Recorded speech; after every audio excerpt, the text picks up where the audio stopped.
Et bonjour à tous et à toutes, bienvenue dans votre épisode de The Trick Play consacré au preview de la saison 2025. Et aujourd'hui, on est accompagné du GOAT, Elio. Comment ça va, Elio? Rien que ça va et toi, mon Rob?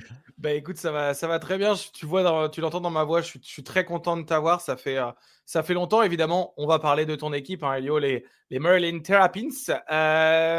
On va faire comme d'habitude, hein. Toi, tu n'as pas forcément suivi les previews, mais récap de la saison dernière, mouvement de la off-season, review d'effectifs, review du calendrier. Et puis on est parti, ça te tente le plan?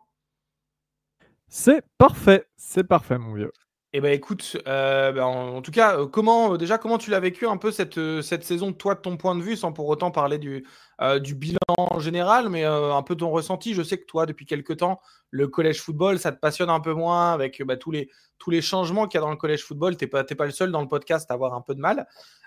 Est-ce que c'est Maryland aussi qui joue, qui est moins bon, qui du coup te passionne moins? Voilà, parle-nous un peu de ton ressenti de cette année. Ouais, bah globalement, le college football m'intéresse moins parce qu'il y a tous ces changements, il y a l'histoire de la NIL, il y a tous ces transferts. Tu peux plus vraiment t'attacher à des joueurs et à des traditions. On a l'impression un petit peu qu'on met en avant certaines conférences, qu'on essaie d'en faire des super ligues entre guillemets, et puis finalement que les riches restent riches et les pauvres restent pauvres. Il y a des décisions assez bizarres, notamment au niveau des playoffs. Encore une fois, j'ai entendu qu'ils veulent étendre ça. Enfin, il se passe plein de choses, mais pas dans le bon sens. J'ai vraiment pas cette idée que ça aille dans le bon sens. J'avais déjà donné mon opinion sur la NIL, tout ça. Il n'y a pas de souci pour que les joueurs soient rémunérés, mais quand ça devient des contrats cachés, quand ça devient des moyens d'aller soutirer des joueurs à droite à gauche, bah, au final, en fait, je m'identifie plus assez au college football ces derniers temps. Donc, c'était un petit peu difficile à suivre l'année dernière. Il faut aussi faire des choix, hein. Quand la vie change un peu, bah, on est obligé de faire un petit peu des choix sur ce qu'on regarde, ce qu'on peut regarder. Donc, le college football est un petit peu passé en arrière-plan, sachant que, comme d'habitude, vous me connaissez maintenant. Déjà, suivre la NFL à fond, c'est compliqué. Suivre le hockey sur glace, c'est compliqué. Il y a le football aussi, le football, le soccer européen. Et en fait, ouais, avec tous ces changements entre-temps dans le college football, bah, c'est un petit peu dur à suivre, un petit peu dur surtout à apprécier, à savourer. Alors oui, Maryland a une très mauvaise saison la saison dernière, avec un bilan de 4 victoires pour 8 défaites, dont une victoire pour 8 défaites en Big Ten. Ça m'a pas forcément trop surpris, même s'il y a évidemment beaucoup de déceptions, mais c'est pas ça qui me ferait. Enfin, j'ai toujours aimé des équipes un peu outsiders et pas franchement très victorieuses, donc c'est pas trop ça qui me ferait baisser en régime, très honnêtement. Mais par contre, il y a aussi des raisons à ça, et encore une fois, l'année les transferts en sont une parce que on a vu des bons joueurs partir sur le portail, et donc ça fait que évidemment bah, ton équipe est moins forte. Évidemment, quand tu te retrouves face à des mastodontes et à une Big Ten renforcée pour certaines équipes, bah, tu te retrouves avec un bilan assez mauvais, mais faut pas tout excuser. Voilà. C'était aussi une année assez Surtout de dans le, transition. dans le Maryland, enfin, je te coupe rapidement, mais c'est vrai que dans le Maryland, tu as un vrai pipeline de joueurs très, très, très talentueux qui, avant la NIL, auraient au moins pu choisir. Et il y avait des très, très bons joueurs qui arrivaient, notamment, bah, voilà, on voit du Stephon Diggs, etc., des joueurs qui ont joué euh, euh, c'était Stephen Diggs, hein, qui était. Oui, oui, tout à fait. Ouais. Mais tu vois, des joueurs du Maryland, et même il y a plein, plein, plein, plein de mecs du Maryland ont, qui est allé au moins à Maryland, en tout cas des grosses recrues. Et maintenant, tu en as de moins en moins qui viennent à la fois à cause de la NIL et à la fois parce que, bah, forcément, tu le dis, la SEC, c'est beaucoup plus compétitif. Et donc, les mecs, ils vont à Alabama parce que de toute façon, ils ont le jet privé pour rentrer voir leur famille et donc ils s'en foutent de la proximité de la maison. Et, Oui, c'est et, ça, et c'est ça. voilà, mais c'est vrai que c'est aussi un peu dommage pour un programme comme Maryland qui a un vrai, vrai pipeline de joueurs dans son état qui est censé en fait faire des très, très, très belles choses en recrutement. Après, Mike Lowesley, c'est quand même le head coach c'est quand même un très bon recruteur. Il arrive à faire des choses avec les moyens du bord. Mais comme tu l'as dit, voilà, c'est un programme qui est moins facilité par les changements du college football et donc ils sont un peu en dessous des autres programmes de Big Ten, des gros programmes de Big Ten et de SEC évidemment. C'est tout à fait ça, en fait. Et justement, c'était une des choses qui me faisait vivre aussi. C'était que depuis l'arrivée de Loxley récupère un programme à l'époque qui est en désuétude. Il y a eu la mort de Mike Nair. Il y a eu toute cette culture un petit peu toxique sous la houlette de l'ancien head coach, dont j'ai perdu le nom à l'instant. Mais il récupère un programme qui est pas très bien et il arrive à faire des miracles en termes de recrutement. Sauf qu'entre-temps, la NIL arrive et bah, c'est à partir de ce moment-là où c'est devenu beaucoup, beaucoup plus dur de bien recruter. On sait qu'à Maryland, les budgets alloués à la NIL et notamment sur tout le côté sportif sont pas énormes. Là, on a un nouveau directeur athlétique qui est arrivé cet été, enfin qui est arrivé avant cet été, plutôt, excuse-moi, au printemps, qui justement est un ancien plutôt dirigeant de front office et tout, mais sur toute la partie business. Donc ça veut bien dire vers où on s'oriente et vers où le sport universitaire s'oriente, vers du business et de l'argent. Voilà. Donc, encore une fois, c'est aussi ça qui m'a fait perdre un petit peu ma motivation dans le college football, mais on va bien se remettre en tout cas pour cette année 2025-2026, mon Rob. Ouais, clairement. Bah, si on finit sur la saison, tu en as parlé un peu, mais 4 victoires, 8 défaites. C'était des victoires contre Yukon, Virginia, Villanova, donc c'est pas non plus des foudres de guerre. Par contre, une belle surprise face à USC quand même. Puis Maryland, j'ai remarqué qu'ils avaient été compétitifs en début de saison, courte défaite notamment contre Michigan State. Mais en fait, après le début de saison, ça s'est vraiment effondré. C'était l'hécatombe. Ils perdent 7 des 8 derniers matchs. Et la défense, c'était une mauvaise défense. Ils sont 105e défense du college football au niveau FBS avec 31 points encaissés par match. L'attaque, c'était 23 points marqués, donc c'est pas c'est pas vraiment mieux. C'est 3 touchdowns et un field goal de marqué en moyenne, surtout quand tu as joué Yukon, Virginia, Villanova. Donc c'était pas l'attaque du siècle non plus, avec notamment le départ pour la première année sans Tolia Tagovailoa, le frère de Tua, qui est leader en Big Ten de tous les temps, il me semble, Oui, en ouais, yards c'est lui qui a le au record. Ouais. moins. C'est lui qui avait le record. Il a fait trois très bonnes saisons du côté de Maryland. Et donc, je pense que le fait de faire un reset, comme tu l'as dit, à la fois avec tout ce qui est NIL, à la fois avec ton portail des transferts où tu as beaucoup, beaucoup de joueurs qui s'en vont, tu en as d'autres qui reviennent, et tu as ton quarterback qui était ta stabilité sur les 3 dernières années, qui au final se retrouve à partir parce qu'il a plus d'éligibilité. Tu joues avec un nouveau quarterback, une nouvelle façon de jouer aussi, mine de rien, des nouveaux joueurs, ça Et prouve. comment construire sur la durée, comment développer des joueurs pour faire les bonnes saisons quand tu as une petite équipe, que tu as déjà du mal à recruter comment tu peux développer des mecs sur 2-3 saisons et qui deviennent bons et que ça te forme une bonne équipe quand au final, au bout d'un an, dès qu'ils deviennent à peu près corrects ou bons, ils se mettent sur le portail des transferts. Tu vois, et c'est ça. C'est exactement ça, notamment si ça te va, Elio, on peut parler de la off-season. Je sais que c'est pas la chose qui te passionne le plus, et peut-être même qui va te mettre en rogne, mais il y a pas mal de départs que vous avez, notamment votre quarterback titulaire, Billy Edwards, qui au fond a pas fait une sacrée saison, mais qui transfère à Wisconsin. Vous avez également votre QB numéro 2, MJ Morris, qui avait starté 2 matchs cette saison, qui transfère à Coastal Carolina, donc tu n'as plus de QB qui était dans ton programme avant. Tu perds sur le portail des transferts ton running back 1 qui était Roman Mb, qui est parti chez Indiana. Ensuite, à la draft, tu as perdu ton receveur numéro 1 et 2 en Ty Felton et Caden Prather. Ton tight end numéro 1 est transféré aussi à UCF. Tu as 3 starters qui s'en vont sur la O-line, qui étaient d'ailleurs gradés comme une des pires O-line du pays selon PFF. Donc de base, c'est pas joli et ça sera encore moins cette année. Tu perds également à la draft ton linebacker numéro 1, Ruben Hippolyte, qui était un vrai très très bon joueur. Tu perds ton outside linebacker Caleb Whitland qui transfère à Auburn.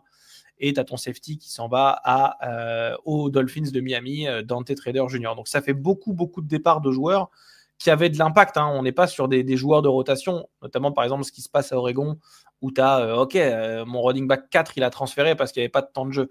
Et toi, c'est pas cette réalité que tu fais face, c'est tes titulaires qui s'en vont. Je vais te prendre un exemple très concret, c'est notre quarterback titulaire Billy Edwards. Qui à l'époque lui venait de Wake Forest, il avait transféré, on disait, c'était, tu vois, bon, c'est pas un quarterback ultra en vue, mais il y avait des bons retours des coachs qu'il avait déjà coaché. Ils avaient dit que ça pouvait être un bon QB pour la Big Ten en tout cas, ou pour le college football, tu vois. Bon, il fait une saison assez moyenne, mais en même temps, il n'a pas tous les outils autour de lui. Puis c'est un quarterback un petit peu très brut, hein. Il me fait penser à Taysom Hill dans une moindre mesure. Mais, euh, mais à côté de ça, pourquoi il se met sur le portail des transferts de base? Bah parce qu'on lui promet une place à Michigan. En fait, Michigan lui dit écoute, nous, on veut te récupérer chez nous pour la saison prochaine. Donc, il se met sur le portail pour ça. Au final, Michigan a d'autres opportunités et le met de côté. Donc, le mec, dans tous les cas, il est sur le portail. Wisconsin vient finalement le chercher alors qu'il y a quand même eu une période un petit peu de latence où il ne savait pas trop ce qu'il allait faire. Donc voilà, c'est pour dire, tu as du tempering et tout, tu as des. Enfin, le- les mecs, en fait, prennent des promesses d'équipe ou des promesses financières, se font des plans de carrière de dernière minute, tout ça, et en fait, ça crée cette instabilité-là. Après, j'ai quand même été très content sur cette off-season de voir qu'on a eu autant de joueurs draftés, notamment, en fait, c'est ce qui ressort, hein, depuis finalement les épisodes Loxley à la draft, c'est qu'on crée pas mal de playmakers et c'est assez intéressant pour la NFL. Voilà.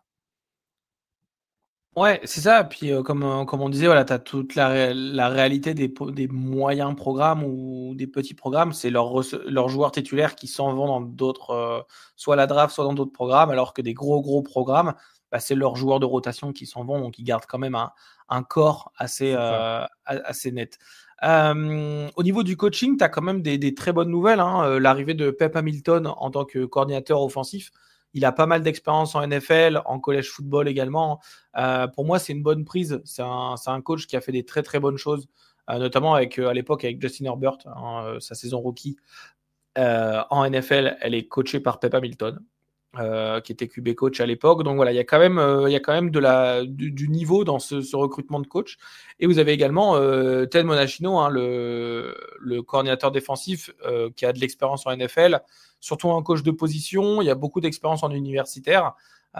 Pour moi, c'est des bonnes prises également pour le recrutement parce que ça te permet d'aller voir tes recrues lycéennes ou tes recrues sur le portail en leur disant voilà, on a deux coachs qui ont de l'expérience NFL, ils savent comment ça se passe, on va mettre cette philosophie-là et vous serez déjà prêts. Donc ça, c'est des grands avantages, je pense, pour le recrutement, en plus d'être des connaisseurs de football. Toi, Elio, je ne sais pas si tu en as entendu parler via des insiders ou des conversations que tu as pu voir sur Twitter sur ces gens-là. Est-ce que ça te hype? Est-ce que, toujours avec Mike Loxley à la tête, hein, mais toi, comment tu te sens au niveau du coaching staff cette année? Ouais, bah, il y a une grosse expérience qui est là. Il y a aussi en coordinateur offensif Kevin Sumlin, qui est ancien head coach, hein, de Houston, de Texas A&M, d'Arizona, voilà, qui est aussi présent. On a beaucoup d'expérience au niveau du coaching staff. On voit qu'on a misé là-dessus. Pep Hamilton, pour le rappeler, c'est celui qui, en 2022, est du côté des Houston Texans en tant que coordinateur offensif sous David Culley et qui finalement fait du très bon boulot avec les Texans. Alors les Texans, ils avaient pris Culley un petit peu au hasard pour faire un coach de transition et finalement, ça avait plutôt bien fonctionné. Il y avait une belle attaque et Pep Hamilton n'y était pas pour rien. Donc voilà, en tout cas, on a des mecs qui ont prouvé, qui savent former des joueurs, qui ont l'habitude de coacher. Je pense qu'on a une réserve de coach avec Loxley en première ligne qui est très expérimenté. Ça peut être que bien et peut-être aussi donner des idées aux nouvelles recrues en disant, nous, on a déjà coaché en NFL, on sait ce que c'est, on sait ce qu'il te faut pour y aller. Voilà. Clairement, ça fait une bonne paire de coachs. Au niveau des joueurs, enfin du recrutement en high school, vous avez la 25e classe du recrutement du pays. Vous avez 6 4 étoiles quand même. Encore une fois, c'est du pipeline souvent de Maryland. 15 joueurs 3 étoiles. Le gros nom de la classe, c'est le quarterback Malik Washington, le QB 4 étoiles qui vient justement du Maryland. C'est le 11e quarterback de la classe de recrutement cette année. Le reste, vous avez de l'intérieur de la ligne offensive à l'intérieur de la ligne offensive et du edge et du safety. Donc, un recrutement intelligent au niveau high school dans tous les cas. Au niveau du portail des transferts, la 30e classe de recrutement, vous avez 2 4 étoiles. Le tackle Rasrel Perry qui vient de Central Connecticut State. Attention, il faut se mouiller la nuque. Mais qui est 4 étoiles, en tout cas 4 étoiles sur le portail des transferts. Et vous avez également Jamari Glasker, le cornerback de Wake Forest, qui est pas mauvais. Mais on va pas se mentir, Elio, je pense que la grosse nouvelle de ce recrutement de cette année, c'est Malik Washington, le quarterback. Est-ce que toi, tu as été hypé par un joueur 4 étoiles qui arrive, qui a la possibilité, mine de rien, avec tous ses départs, on en parlera dans la review d'effectifs, mais il y a la possibilité de starter Day One. Je ne sais pas si c'est la philosophie de Mike Locksley, mais qu'est-ce que tu en penses, toi, de ce joueur-là, ou le manque d'expérience, mais il peut apporter du talent, beaucoup de talent. Très heureux parce que même il a été reclassé cinquième meilleur quarterback sur 247. C'est le premier quarterback non 5 étoiles de la liste. Non, non, très content parce que ça fait des années que je le suis depuis qu'il était au lycée, mais assez jeune. Il y avait une offre assez tôt et ça parlait beaucoup de lui dans le DMV. Le DMV, c'est DC, Maryland, Virginia. Voilà, c'est toute la zone. Donc, non, non, c'est quelqu'un que je suivais beaucoup. Très content qu'il ait tenu son recrutement, surtout, en fait, qu'il ait vraiment essayé et continue de le faire. Il essaye vraiment, via les réseaux sociaux, via ce qu'il poste, via ses commentaires, etc., de créer cette vague de joueurs locaux pour rester à Maryland. Lui, il est très content d'être là et il n'arrête pas de le démontrer, donc c'est assez cool. Voilà, il a instauré ce mouvement là qui existe depuis bientôt un an quand il avait commit, qui s'appelait le Free Grandma parce que tu avais ce mème donc de la grand-mère là qui est dans une cage et tu avais un mec qui avait dit tant que Malik Washington il commit pas officiellement, il signe pas, je libère pas la grand-mère et du coup maintenant j'adore. Et maintenant en fait Malik Washington il avait repris ce truc et ça a été repris par la plupart des joueurs qu'on commit en disant Free Grandma et en mettant le même et pareil ils essayent d'instaurer ça pour l'année prochaine, sachant qu'évidemment je suis obligé de le dire maintenant, pour l'instant, il est toujours commit chez nous. On a le troisième meilleur joueur, tout poste confondu, Zion Ely, qui vient de Baltimore, qui a un 5 étoiles, un D-line 5 étoiles, qui est commit chez nous et qui fait partie de ce mouvement. Voilà. Mais non, globalement, cette intersaison, on réussit à choper quelques 4 étoiles, mais c'est des lots 4 étoiles. Voilà. J'en attendais pas grand-chose. Et encore une fois, le recrutement des transferts, on fait un petit peu comme les petites équipes du Power Force, c'est-à-dire qu'on va essayer de chercher des mecs qui, à un niveau en dessous, sont assez forts, c'est-à-dire qu'ils vont être bons en FCS ou qui vont être bons dans le Group of Five, mais voilà, on va essayer de récupérer un petit peu des sortes de, pas de diamants à polir, mais des mecs qui pourraient se montrer intéressants à l'échelle supérieure, en tout cas qu'on prouvait qu'à l'échelle inférieure, c'était des bons joueurs. Bah, très bien. Et si on se fait un peu une review d'effectifs en commençant par le poste le plus important dans cette équipe-là, est-ce que Malik Washington sera quarterback titulaire pour ouvrir la saison en tant que true freshman, ou vous avez également un Justin Martin qui vient de UCLA sur le portail des transferts, il me semble, avec un peu plus d'expérience, mais c'est pas non plus un gars qui a énormément plus d'expérience. Est-ce que toi, tu as des échos, ou est-ce que même toi, si tu n'as pas d'échos, est-ce que tu penses qu'il faut starter Washington en disant OK, on va le faire jouer maintenant, comme ça, il prouve et de toute façon, il va pas s'en aller l'année prochaine, ou peu importe, voilà. C'est quoi ton avis dessus? Ça s'orienterait vers Washington, mais à prendre avec des pincettes, hein, évidemment. Tu peux pas dégommer un mec dès le début dans le grand bain comme ça si l'équipe est pas en place. Mais après, ça lui permet aussi de se faire vite de l'expérience. Justin Martin est intéressant. C'est un ancien 4 étoiles de UCLA. Il a l'expérience de vestiaire, un petit peu moins de terrain. Donc, c'est pas impossible de le voir sur plusieurs snaps aussi. Voilà, mais ça partirait pour Washington et pourquoi pas, de toute façon, pourquoi pas donner sa chance à un freshman, et surtout, c'est même pas question de chance, c'est de lui donner de l'expérience parce que c'est sûr qu'il va se louper au début et il n'y aura pas de problème là-dessus. Ouais, bah écoute, moi je suis d'accord avec toi. Je pense que Washington doit jouer à la fois parce que il y a du potentiel, et à la fois aussi parce que mine de rien, quand tu viens de recruter un joueur comme ça, dans un programme comme le tien, il a envie de jouer. Et s'il n'a pas envie de jouer, il y a plein d'autres programmes qui vont aller dans ses DM et lui dire écoute, nous on va te faire jouer si t'es pas content, hein. Donc je pense qu'il y a une vraie possibilité de perdre ce joueur-là. Et donc c'est important, je pense, de le faire jouer rapidement, surtout que tes premiers adversaires sont pas non plus des ogres des foudres de guerre. Donc voilà, j'ai envie de dire faisons-le, faites-le jouer, ça sera plus simple. Au niveau du poste de running back, la room de running back, elle a quand même perdu le running back numéro 1 de l'année dernière Roman Embi. Est-ce que tu sais qui va starter? Est-ce que ça va être un comité? Voilà, parle-moi un peu de cette room de running back. Ouais, Roman Nb, c'est assez décevant hein, parce qu'il avait vraiment fait une super saison freshman. Pareil, ça faisait partie des diamants un petit peu trouvés par Loxley sous le radar.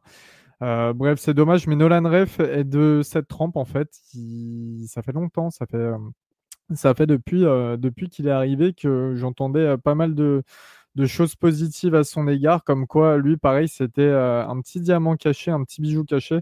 Donc pourquoi pas enfin, dans tous les cas, il faudra bien quelqu'un pour courir, mais apparemment, c'est quelqu'un qui a des bonnes capacités. On voit aussi, parce qu'on a, comme tu le disais, hein, pendant la draft, on a perdu deux receveurs, Tay Felton et Kellen Prater.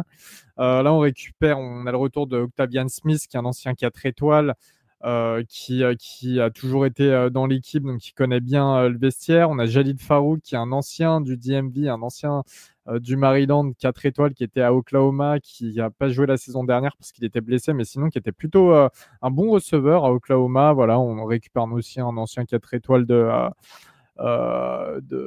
Tennessee, mais surtout en tight end, on récupère Dorian Fleming et ça rentre bien dans cet état d'esprit que je te disais, Robin, c'est-à-dire qu'on récupère des bons joueurs du niveau inférieur, c'est-à-dire que Dorian Fleming, c'était le tight end 1 de Georgia State, un très très bon athlète et il a réceptionné 566 yards pour 6 touchdowns la saison dernière. Donc voilà, ça fait littéralement partie de ce genre de joueurs qui peuvent être intéressants à développer en Big Ten et à l'échelon supérieur. Ouais, et mine de rien, tu vois, je me renseignais un peu sur Dorian Fleming. C'est un des joueurs, un des tight ends en tout cas, qui était le plus convoité sur le portail des transferts, étant donné qu'il est tellement fort athlétiquement que tu peux un peu le mettre partout. Je vais rien comparer, mais un profil un peu à la Brock Bowers à l'époque. Encore une fois, je compare rien du tout. N'allez pas dire ce que j'ai pas dit. Mais c'est un tight end qui est tellement athlétique, qui va faire du bien dans des équipes, sur des screens, etc. Et même sur le long gain. Et mine de rien, avoir un joueur comme celui-là, qui au poste de tight end, c'est pas le plus difficile de faire une transition entre FCS et FBS. Moi, franchement, c'est enfin, Power 5 en plus. Moi, franchement, c'est un joueur qui va me faire regarder Maryland. Mine de rien, s'il y a Malik Washington qui lui lance des ballons, ça va me faire mettre Maryland sur la télé, donc ça c'est important. Par contre, mine de rien, on voit qu'il y a du potentiel sur le périmètre avec des receveurs, des tight ends qui sont très intéressants. Elio, la O-line, c'était la pire O-line du pays selon PFF, enfin en tout cas du Power 4. Selon PFF, ils perdent 3 titulaires. Je vois pas où et comment ça s'améliore. Est-ce que toi, tu as des échos sur la O-line en travaux ou comment tu le sens? On a deux anciens transferts qui vont être titulaires, plus Perry Radford, le nouveau transfert. C'est des mecs assez expérimentés. Aliuba, c'est un ancien 4 étoiles de Georgia. C'est des mecs qui ont un petit peu moins joué. Il y a eu des histoires de blessures, etc. la saison dernière aussi. On a Jalen Gilchrist qu'on va sûrement voir parce que c'est un freshman, un true freshman qui était un top 4 étoiles pour le coup et un des meilleurs intérieurs O-line du pays. Je pense que ça va encore être une difficulté, la O-line, on connaît, hein, mais on retrouve pas mal quand même. C'est beaucoup de seniors et de juniors qui ont de l'expérience, qui seront là. Elle sera, je pense, quand même meilleure que la saison dernière. Voilà. En même temps, ça devrait pas être pire. Sachant que c'était la pire O-line du pays selon PFF. Après, PFF, on en pense ce qu'on veut, mais tu peux que progresser. Oui, Et c'est au niveau sûr. de la défense, l'année dernière, ça a pris une trentaine de points par match. Comment tu la sens cette défense, les joueurs à suivre, et un peu voilà ton ressenti sur cette escouade? Comme d'hab, hein, le front seven, c'est un petit peu compliqué. Alors, on a quelques defensive ends intéressants. On a le freshman 4 étoiles Zaire Matisse. On a Neo Avery, qui est un ancien 4 étoiles qui avait failli commit à Penn State et qui, lui, a montré des beaux flashs la saison dernière. Je pense qu'il va bien se développer. Après, poste de linebacker, tu perds Whitland et Hippolyte, c'est très dur. Comme d'habitude, en fait, Maryland, c'est qu'on a beaucoup de playmakers chez les DB. Voilà, et vous les voyez en NFL. Là, vous allez avoir Dante Trader. Il y a Jack Ryan Bennett qui a été qui a été trade chez les Eagles. Il y a celui des Chargers, ça y est, je l'ai au bout de la langue, mais je l'ai oublié. Enfin bref, vous connaissez à Maryland, il y a pas mal de playmakers chez les DB. Là, ça va encore être le cas avec Jalen Husky qui passe safety, qui était cornerback l'année dernière et surtout qui venait de Bowling Green, il me semble, l'année d'avant, qui était un des meilleurs dans le group of five, un des meilleurs DB. On a aussi l'arrivée de Jamari Glasker qui arrive de Wake Forest, qui était très bon du côté de Wake Forest. Pareil, bon joueur dans une mauvaise équipe, donc on a tendance à les oublier, ceux-là. Levan Scruggs aussi qui devrait pas mal se développer. Voilà, ça reste. On a toujours produit des playmakers du côté de Maryland chez les DB. Ça va être encore une fois le point fort, mais si le front seven met pas assez de pression sur le quarterback adverse, il risque quand même d'avoir beaucoup de boulot derrière. Ouais, et mine de rien, tu te retrouves avec une défense qui a perdu beaucoup de joueurs. Et moi je trouve que c'est super important le front seven. Et quand ton front seven, il a perdu deux de ses top linebackers, et ben c'est compliqué, surtout avec dans une Big Ten où ça court beaucoup. Ça peut être complexe. On se passe sur le calendrier, un calendrier qui au final, tu me diras ce que tu en penses, mais vous évitez quand même pas mal des grosses équipes. Hein. Vous avez pas, je vais spoiler, hein, mais il n'y a pas de Penn State, il n'y a pas d'Oregon, il n'y a pas d'Ohio State. Et ça, c'est un très très grand break, hein, pour Maryland, qui son plus gros adversaire, ça sera Michigan. Au niveau du calendrier, vous ouvrez la saison par trois réceptions. Florida Atlantic, Northern Illinois et Towson, qui est du FCS. Vous avez 2 FCS, hein, il me semble. Ensuite, il y a Wisconsin où vous vous déplacez, réception de Washington, de Nebraska, déplacement à UCLA, ensuite un bye week avant de recevoir Indiana. Ça, c'est quand même pas mal d'avoir un bye week à ce moment-là. Et ensuite, après Indiana, vous avez un déplacement à Rutgers, à Illinois. Et pour finir la saison, face aux deux du Michigan, à domicile, encore une fois, Michigan et Michigan State. Donc là, l'avantage, c'est que j'ai l'impression que vos plus gros match-up, vous les jouez à domicile et vous évitez les 3 gros. Est-ce qu'on n'est pas quand même sur un calendrier qui paraît un peu plus simple que d'autres calendriers qu'on pourrait avoir? Ouais, bien sûr. Bien sûr, on peut commencer à 3-0. Attention à Northern Illinois, on se rappelle jurisprudence Notre-Dame. Je crois que c'est Notre-Dame qui perd face à eux. Après. Ouais, Bougus. Ouais. C'est de sa faute, il était dans son canapé là chez lui, c'est de sa faute. Après, j'ai l'impression, on est sur une Big Ten qui est quand même très homogène, c'est-à-dire que bon, on a un petit peu le top.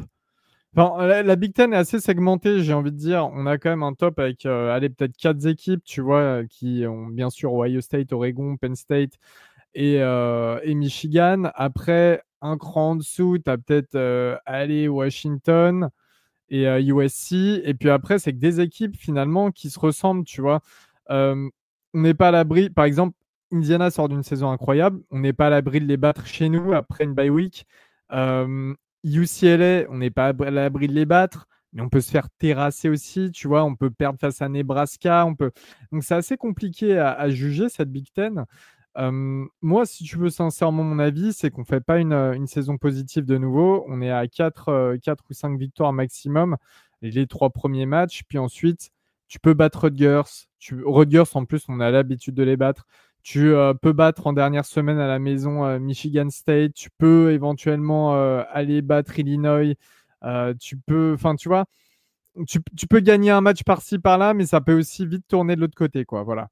Et pourquoi pas réaliser l'upset Michigan à la maison. J'ai l'impression que Michigan, ils sont un petit peu plus faibles cette année, donc ça serait le gros kiff. Et pour information, le seul match auquel je vais potentiellement cette année, ça serait face à Washington à la maison le 10 octobre.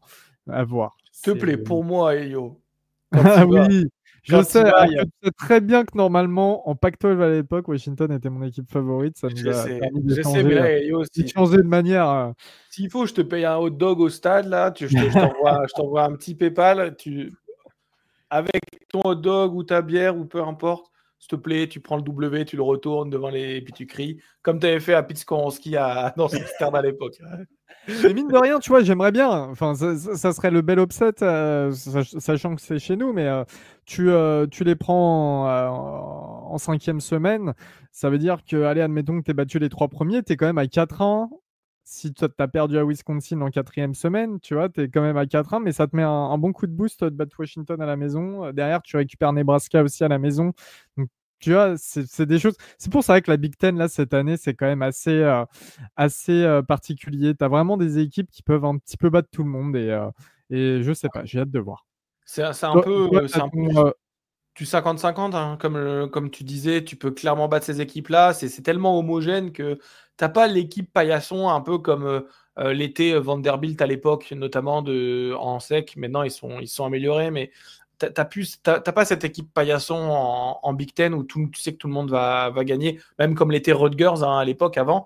Là, cette année, Rutgers, ça va gagner des matchs. Moi, j'ai fait la preview.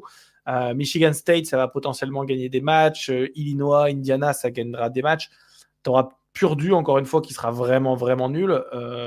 Et tu les joues pas. Donc, c'est dommage.